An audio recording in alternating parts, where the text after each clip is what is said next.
কতই না ভালো হয় যদি আমরা দোষীকে শাস্তি না দিয়ে তার স্বভাব পরিবর্তনে সাহায্য করে তাকে ভবিষ্যতে দোষ করা থেকে আটকাতে পারি। সত্যজিৎ রায়ের লেখা ছোট গল্প বৃহৎ চঞ্চু এই ধরনেরই এক ভাবনার অবকাশ দেয়। বর্তমানে গল্পটা আমি পড়লাম কমিক্স আকারে, যেটা দেবসাহিত্য কুটির থেকে বেরিয়েছে। ছবি ও চিত্রনাট্য করেছেন অর্ক কৈতন্ডী।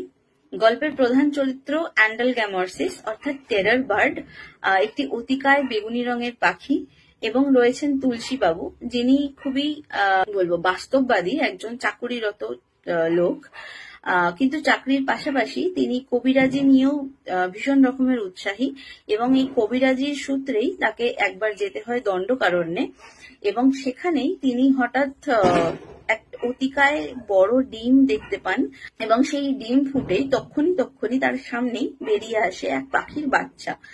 যদিও বাচ্চা বলা ভুল হবে, কারণ তার জন্মাবস্থাতেই তার সাইজ বড় মুরগির সমান এক লম্বা আর কি।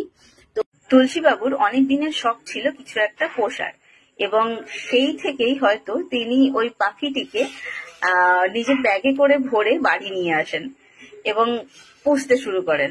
নাম দেন বৃহৎ চঞ্চু ওরফে চঞ্চু। কিন্তু যতই বড় হয় পাখিটি, বোঝা যায় যে তাকে পোষা যাবে না, মানে খাঁচায় রেখে পোষা তো একেবারেই যাবে না, কারণ সে খাঁচা কেটেও বেরিয়ে আসতে পারে।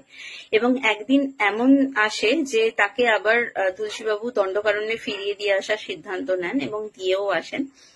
কিন্তু আবার ঘটনাচক্রে তুলসীবাবুকে ফেরত যেতে হবে দণ্ডকারণ্যে, এবং এইবার যেতে হবে চঞ্চুর জন্যে।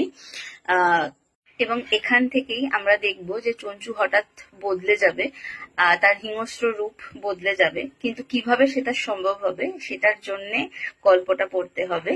আর যদি পড়তে নাও চান, এটা সানডে সাসপেন্স হয়েছিল, সেটা শুনতে পারেন, বা এটার একটা সিনেমাও রয়েছে চঞ্চু নামে, ইউটিউবে রয়েছে, সেটাও দেখতে পারেন। ধন্যবাদ।